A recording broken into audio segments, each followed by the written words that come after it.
I've never met a truly successful person that did things in equal measure. It's not about balance in our life.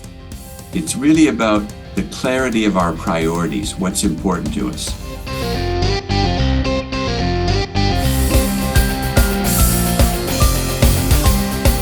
Without further ado, my guest is none other than the founder and CEO of the Covenant Group, Norm Trainor, to talk about, and he's someone that could really tackle this topic, goal setting. Norm, welcome back to Mind Your Business. Great to be with you, Yitzchok. Thank you for having me. Amazing. So for many, it's 1 year after the next, and either they set goals or they didn't even bother setting goals. Maybe we should even just open up with, why is it important for a person to even have the mindset, set some goals? Otherwise, you're just like blundering around, wandering around, not accomplishing anything. Why is it so important to stick that spear in the sand and set goals? Human beings are intentional. Intention comes from the same root as desire, plan, aim. The synonym is an indication of what a person plans to do. We are always goal setting, Yitzchok. The research shows that the typical human being spends probably 40 to 80% of our time thinking about the future. And that's tied specifically to the goals we have. People are motivated to do what they're motivated to do. What's interesting, though, is for most of us, when we think about goals, we think about a specific output or a specific objective. We want to lose weight. We want to make more money. We want to take more vacation time or spend more time with our families or friends. We have a specific outcome. One of the keys, though, to goal setting is to get clear about the goals you have for each of the important aspects of your life. Each of us are really looking at 5 areas of our life in one way or another: our health and well-being, our families, our relationships outside of family, our work, and our community. And ideally, we attach goals or objectives to each of those 5. Human nature, though, tends to focus on 1 or 2 areas that we consider to be pain points or areas of particular interest. So we're going to explore how you touch on each of the areas of your life and why that's so important. Now, many are going to be watching this already into 2023 and beyond on YouTube, but this originally aired in December of 2022. So this is really a kind of a guidebook, a map, a game plan for setting goals.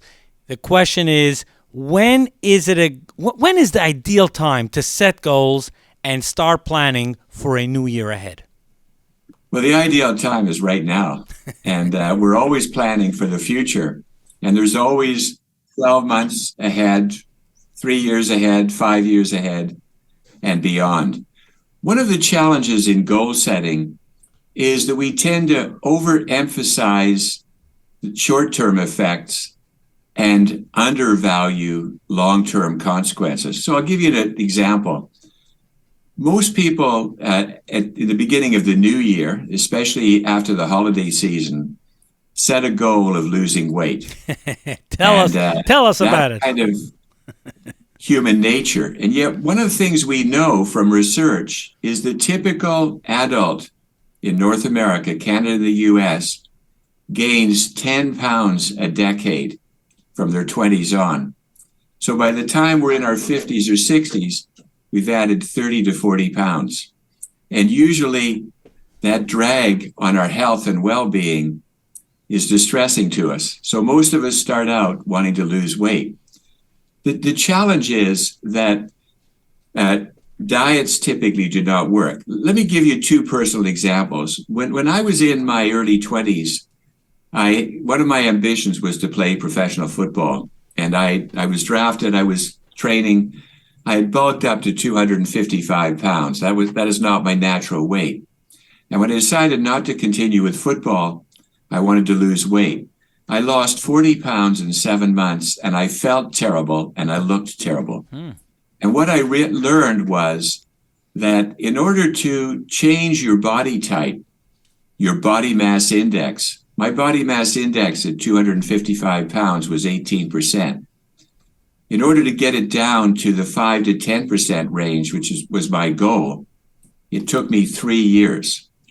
So people overemphasize short-term effects, weight being an example, and underemphasize long-term consequences. It's not about the weight, it's about the proportion of your body, your muscle, your bone, and the extra weight you're or the fat.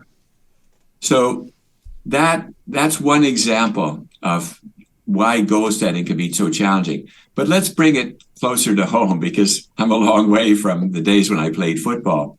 One of your guests recently was Marcus Mackay, and Marcus Mackay has a business called M Perform, and Marcus has been a client of the Covenant Group for 3 years now and has grown a phenomenal business.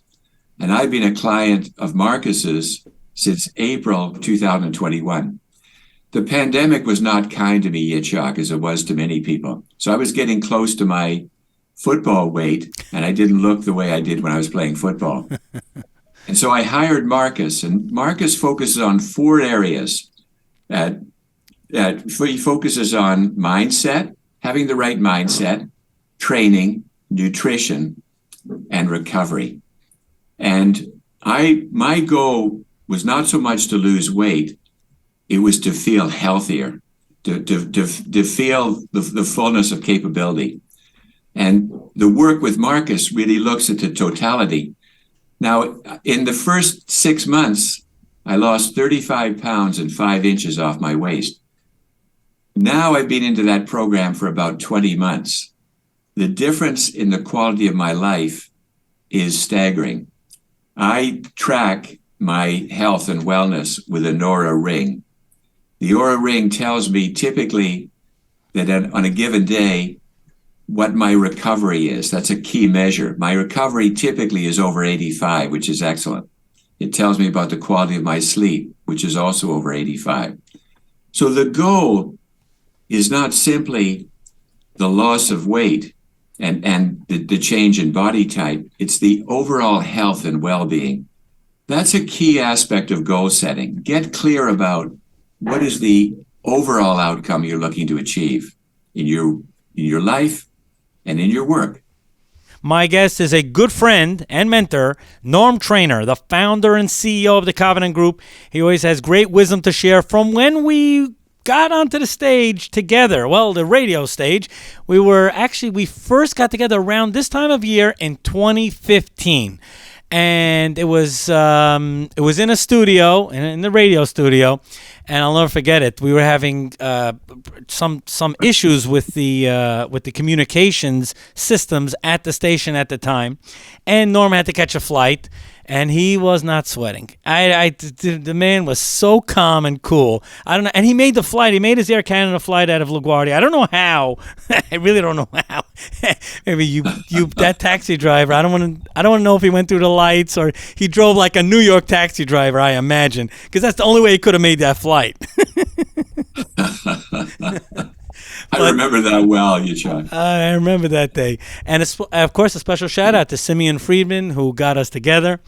Tonight's subject is all about goal setting. It's a dream topic. Everyone wants to know, how do you set goals? How do you make them happen? How do you hold yourself accountable? Because we all know, right? Many people, they set goals, and then they look at it 2, 3, 4 months later and like, oh, just kind of ran off the rails. Nothing happened. So I'm going to turn to Norm with the following question. What is the most common mistake that you find with people when they're setting goals? What's just a common mistake or mistakes when they're when they're involved with goal setting? A goal is a desired state. I think you had a wonderful quote. Oh, yes. Yeah, Napoleon Hill. A goal is a dream with a deadline. Napoleon Hill. It's a dream with a deadline. What brings it to life is taking a goal and making it into an objective. An objective is a specific measurable result within a stated time frame. or how much of what by when. One of the biggest challenges that people make, and one of the common mistakes, is not converting a goal into an objective, a specific measurable result within a stated time frame, and then working back to what are the activities or initiatives that we have to undertake to achieve that goal. I mentioned earlier that in our work, we focus on 5 areas of your life and your work: self and health, family, relationships, work, and community. One of the characteristics of successful people, particularly those who are able to establish goals, convert them to objectives, and then achieve those results, is that they apply 3 R's. The first is recognition. They are self-aware. They have self-insight. And what that leads to is better self-management. So they bring focus and discipline to what they do. The second is they're resilient. One of the challenges when you set out to achieve a goal is you're going to encounter setbacks, and you cannot let those setbacks derail you. High-performing people are resilient. The third, though, is they have routines, and they establish routines for each area of their life. So let's start with self and health. One of the routines that people establish around their health is engaging in health-promoting activities. One of the guidelines I use is the Ardell Wellness Index. It's an index of 21 health-promoting activities. And my favorite of those 21 health-promoting activities is to have 16 hearty laughs a day. And one of the things I enjoy about our time together is I know I'm going to get my contribution of hearty laughs. So you have to have some clear guidelines with regard to what you want to achieve in an area of your life. So in self and health is to become clear about what are the routines in which you're going to engage that will contribute to the goals you want in that area of your life. With regard to family, if I tell you that my family is paramount and I don't spend any time with them, then what that's going to indicate is there's a disconnect between what I say and what I do. A key aspect is setting aside the time to focus on family, if that's a priority, if that's one of your goals. That is also true with relationships. Thinking about the people that are important to you in your life. I went out for dinner last night with my best friend. We've known each other since we were in university together, and we both lead very busy lives. We have to put effort into making sure that we stay connected. Then there's work. How much time do we want to devote to work? What are the outcomes or outputs we're looking to achieve? Getting very clear about that. And then finally, community. We are communal beings. What is important to us about our community or communities? Whether that's our faith or the area in which we live or interests that we have. All of those things are interrelated, Yitzchok. And what's important is to have clear goals with regard to each of them and routines that you establish and stay with that ensure you're on track to achieve those goals. Now, holding on to that, the 3 R's, that's incredible. Again, recognition, resilient, and routine. Key. Are there other simple guidelines that are important for goal setting? There are a number of simple guidelines. The first of which is people are motivated to do what they're motivated to do. So the first thing we have to become clear about is a comment that I raised at the beginning of our interview. As human beings, everything we do is intentional. We have to become clear about what are our intentions. What is it that is important to us? And then, to get back to the 3 R's, we have to put processes in place that ensure that we are focused on our intention, and we have to measure. We measure the activities and the results. One of the most successful behavior change programs in the world is Weight Watchers. And Weight Watchers has a very simple formula. You weigh in every week, and you set a goal, and you track your activity. But one of the things that makes Weight Watchers so powerful is that all of us respond to a reference group. We are social beings. Mm-hmm. And when you go to a Weight Watchers class and you have to share your weight with your reference group, that becomes a motivation to follow through. So one of the common mistakes that people make in setting goals, and one of the simple guidelines, is achieving a goal is a team sport. You've got to engage other people in what it is you're looking to accomplish. You have to ensure that they're on side. Another common mistake that people make is they allow the saboteurs in their life to take precedence. Now, there's some people who will get in the way of achieving your goal. And you have to take those people and either shift the way in which they're thinking about what's important to you, or ignore the voice that they bring that causes you to get off track.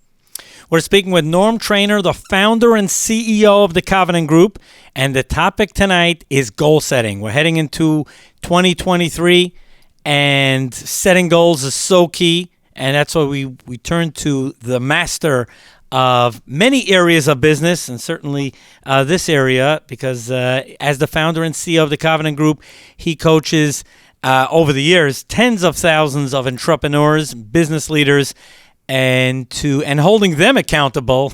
And it's all about goal setting. Norm, how important is it when someone's setting goals to be specific? It's extremely important because there are so many things that can distract us from what it is we're looking to achieve. We define strategy as the alignment of what are the outputs, objectives you want to achieve. In essence, what are your goals? What are the capabilities and resources you have to realize them?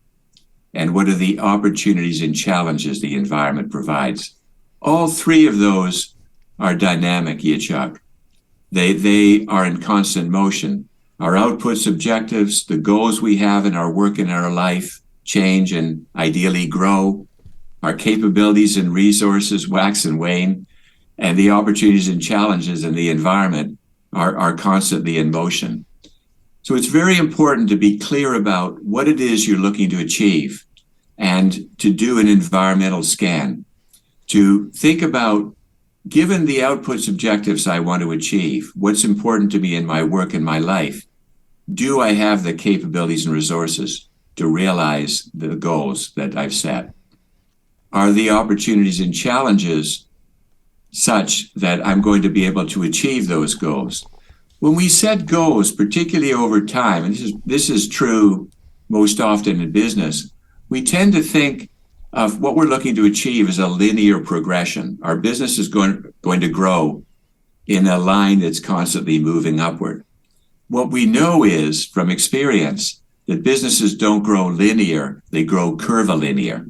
They go through a series of S-curves. And so it doesn't look like this, it looks more like this. And that could be a function of the capabilities and resources we have at a point in time, or the opportunities and challenges the environment provides. Markets go through cycles. Markets go up and markets go down. Economies expand and contract. So we have to adapt our goals to the environment. There are three axioms of effective planning. Planning is critical to achieving our goals. The first is, the better our assumptions, the better the plan. It's important to think about, what are our assumptions with regard to what it is we're looking to achieve. So for example, we talked about weight loss. 2 to 3 weeks, the Thanksgiving season or the holiday season is not necessarily the best time to be thinking about losing weight. It's important to keep that goal in mind, but you're probably going to be facing a number of temptations that are going to derail you. You have to look at it over a little bit longer timeline. Similarly, in business and in other areas of our lives, there are things that are going to contribute to the realization of our goal and detract from the moving towards our goal. We have to take those in stride and adapt. So first axiom, better the assumptions, the better the plan. What are your assumptions about what it is you're trying to achieve? The second is the more detailed the planning, the better or the greater its analytical value. The more thought you put into what will be required to achieve your goals, the more likely you are to realize the desired outcome. The third is the more your experience, the more that your goal or your projections are rooted in historical experience, the more likely you are to realize them or achieve them. In other words, if you've been growing your business at 10% per year, and you now want to grow at 20 or 30 or 40, doing the same old will not get you to where you want to be. What are you going to do differently that's going to accelerate that growth? It's important to consider those three axioms in light of what it is you're trying to achieve. The corollary of that is that you have to play the long game. You have to think about your goals over an extended time frame. From a health and wellness point of view, it's not simply about your weight, it's about your overall well-being. From a business point of view, it's not simply about achieving a specific revenue target, it's creating a sustainable revenue stream. And when you begin to combine those elements, now you differentiate yourself in terms of the outcomes or outputs you achieve, the goals you're able to realize. Now, Norm, among the great things I learned about you over the years is that I could kind of toss you any question, any challenging question, no big deal. You have the answer for it off the cuff. Here's a key question. In setting goals, let's say for a company or a salesperson, should one set a big, audacious goal, or should the bar be set low enough that the person will know, hey, I certainly could do that? Like, how much chutzpah should they have in setting that goal? Of course, keeping in mind that if a person sets the bar too high, they may try, but then, like, is it really attainable? What's your advice in that regard? Well, that's a great question. There's a lot of emphasis on BHAGs, big, hairy, audacious goals, and they can be inspiring. The challenge is that you want your goals to be smart. You want them to be specific, measurable, attainable, relevant or realistic, and time-based. And all of those elements of specific, measurable, attainable, relevant, and time-based are critical to getting to where you want to be over time. If you set goals too high and continually fail, that can be discouraging. On the other hand, if you set the bar too low, you're not going to realize the fullness of your potential. It's finding that area where it's achievable and you're going to have to extend yourself. It's a little bit like having a personal trainer. A personal trainer will help you extend what you do. In our work, just as an example, Yitzchok, there are 4 reasons why people choose to get involved in a coaching program. The first is accountability. They want someone to whom they are accountable, who will bring a focus and discipline and help them to achieve what's important to them. The second is capabilities. They want to learn. They want to develop aspects of themselves or areas of their work or their life that are important to grow. And their growing edge is learning, and they want to learn from someone or from some others. The third is they're in crisis, and they're looking to deal with that. And that crisis can be externally driven by the pressures we face, the pandemic being one of the latest examples, or it can be internal. There's something happening for the individual. And then the fourth is transition. they're transitioning in some aspect of their life. It may be they're looking to exit their business or transition their business to family members or to the next generation, or to sell the business. Or it may be that they're going through a stage of their life where they have to redefine themselves, and that involves a transition. In each of those areas, we need the support of others. And a key aspect of achieving our goals is, do we have the requisite people around them, requisite being defined as that which is required in terms of capabilities and resources to realize the fullness of our potential. If you set big, hairy, audacious goals, do it within the context of strategy, the alignment of outputs, objectives, capabilities, and resources, and the opportunities and challenges the environment provides. And also have that stretch goal, the goal that you think is attainable and is your target. And now what do you need to do to close that gap? And if it's possible, just to repeat that acronym, SMART. What does SMART stand for? You make your goals specific. You make them an objective, a specific, measurable result. So it is specific, measurable, attainable. It's something that you can do, relevant, and time-based. One of the challenges with big, hairy, audacious goals is that sometimes we can push it too far. So I mentioned that I've been working with Marcus Mackay now for the last 20 months, and I've been training pretty heavily. And in March, I tore my rotator cuff because I was trying to do too much weight over, and that set me back probably 6 to 8 weeks. So you have to keep it within a framework that makes sense for you. You want to set stretch goals, but not those that put you at risk or lead to some kind of injury or setback that derails what you're looking to achieve. We're talking about the critical topic, setting goals, how to do it, why it's important. And I'm going to spring on Norm a key question. You know what? Great. I'm going to sit down. I'm going to take out 30 minutes, 60 minutes, and I'm going to think about the goals and write them down. Great. I set my goals. But then life kicks in. How do we stay on track to make sure that we're really meeting our goals? It's a real challenge. And you're right, life kicks in. The vast majority of us, particularly successful people, have more things to do than we have time to do them.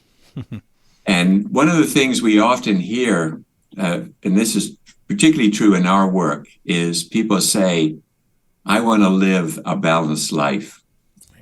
The problem with that is balance is an illusion. Balance by definition means in equal measure. I've never met a truly successful person that did things in equal measure. It's not about balance in our life. It's really about the clarity of our priorities, what's important to us. And typically, people don't focus enough thought and time and effort on what is really important in each area of our lives. So let's take a look at that. I mentioned there are 5 areas of our life, or 5 aspects that are important. Our self and health. And often we don't fully value health until we lose it or it's at risk. Our family, our relationships outside of our family, our work, and our community.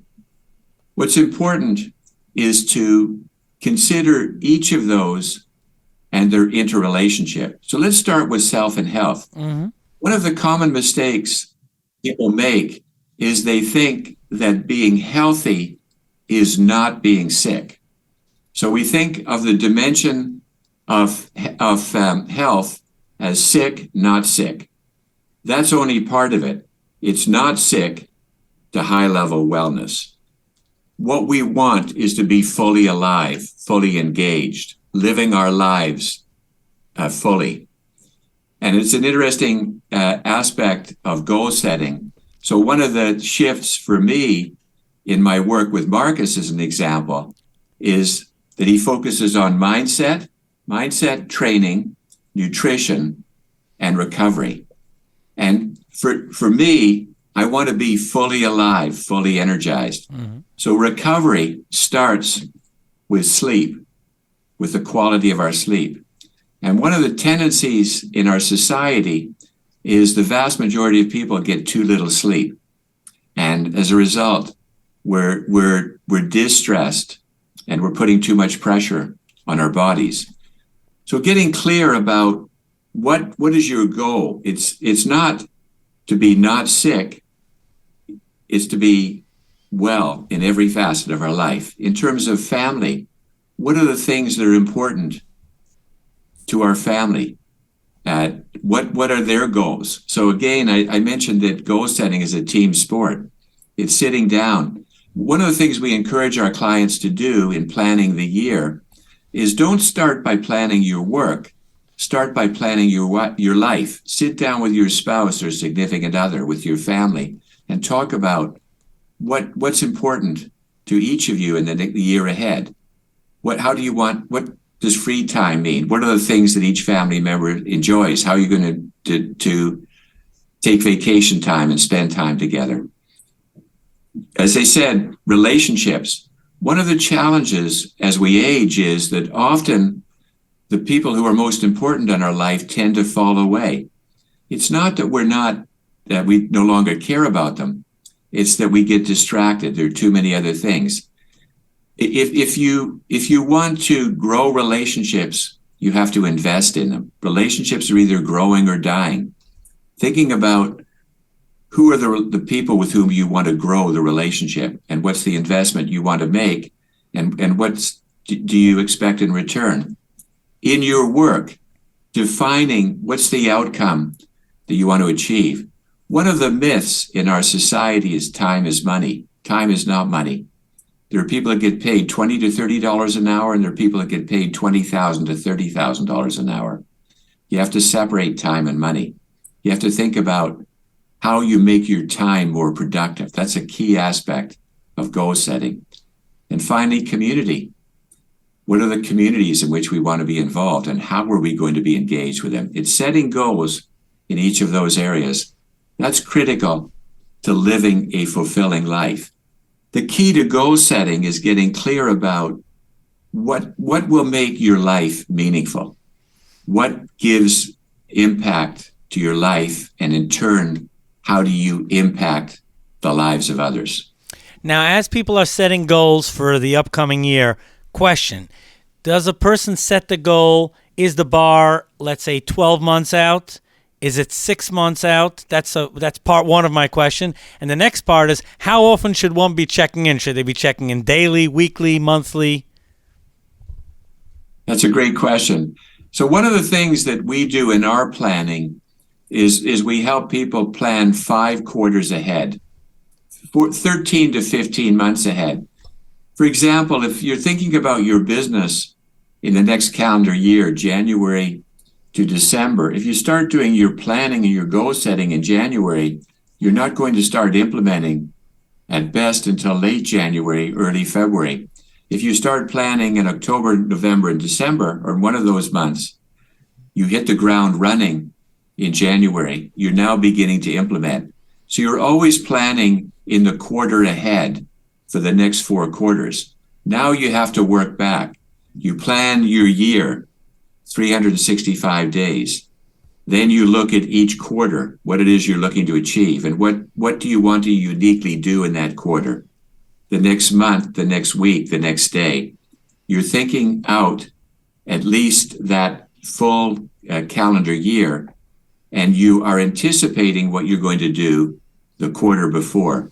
There's another consideration I'll touch on quickly, though. The single most important determinant of the success you will have, the impact you will have in your life, is the time horizon or time span within which you think and act, plan and implement. What's important is to think about what you're looking to achieve, not simply 1 year from now, but also 3 years, 5 years, 10 years, 20 years. Jeff Bezos was interviewed in Wired magazine in 1997. Amazon at that point was only 3 years old. And he said, what differentiates Amazon? And he said, most people plan 1 to 3 years out. At Amazon, we plan 5 to 7 years out. The further out you plan, the rarer the space. The more you set your goals and work towards the long term, the greater the difference you can make. One of our clients we started working with 10 years ago, he's grown his business 30 times in the last 10 years. What he was clear about, though, 10 years ago was what he wanted to create in 10 years. He has realized that and more by a factor of 3. But he has been intensely focused on the goals and what's important to him. And he has done it without sacrificing his self and his health, his family, his relationships, and his community. He is a fully rounded individual because he's clear about his priorities. It's not about balance. It's about priorities. Norm, we have around 3 minutes left to the show. Any final thoughts on goal setting? Any final thoughts on goal setting? The first point I would reemphasize is that people tend to overweight the short term and underestimate the consequences of long term. Stretch your time horizon. Think about what you want to be doing 10 years from now, how much income you want to be earning, or how much revenue you want to earn in your business. How would you describe the quality of your life? That determines your future. I hired my first coach when I was 26, and he transformed my life. He asked me 3 questions. What will you be doing 10 years from now? And I said, I'll be doing what you're doing, because what you're doing allows me to combine my vocation and avocation. And when you combine your vocation with your avocation, when what you do meets the needs of others and gives you passion, fulfills you, it's no longer about work. It is about meaning and avocation. The second question he asked is, how much income will you be earning? I said, I'll be earning 10 times what I'm earning now. And the third question is, how would you describe the quality of your life? My wife and I were living in downtown Toronto because she was in graduate school at the University of Toronto. We met in high school and we grew up in an area of Toronto called the Beach. I said, we'll be living back in the Beach, raising a family. All 3 of those things happened. The future drives the present. The clearer you are about your future direction, the more likely you are to achieve what's important to you. Wow. Well, setting goals and means you have to keep an eye on the clock, and we know we're running very low on time. Before I let you go, how could people find out more about the incredible services for entrepreneurs through the Covenant Group? Our website is covenantgroup.com, covenantgroup.com. And you can learn about the various programs we have, how to connect with us. There's a wealth of material that you will find of value on our website. And one last thing, any new books on the horizon? I mean, you've written 9, 10? 7. 7. Yeah. Yes, actually, I'm redoing the book behind me, The 8 Best Practices of High-Performing Advisors. That's great. Was published in 1997 and was a #1 business book and has sold hundreds of thousands of copies, and I'm updating that. That'll come out next year. And as you know, Dr. Keita Deming, our head of program and product development, is launching a new book early in the new year on strategy, and I think that's going to be a game breaker. That's amazing.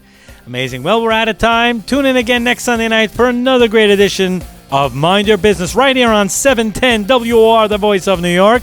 Have a successful week. Thank you for watching, and make sure to subscribe to this channel and be notified every single time a new video goes live. Don't miss out on any of the weekly interviews that I have with top business leaders, sometimes Fortune 500 executives. Hit subscribe and turn on notifications.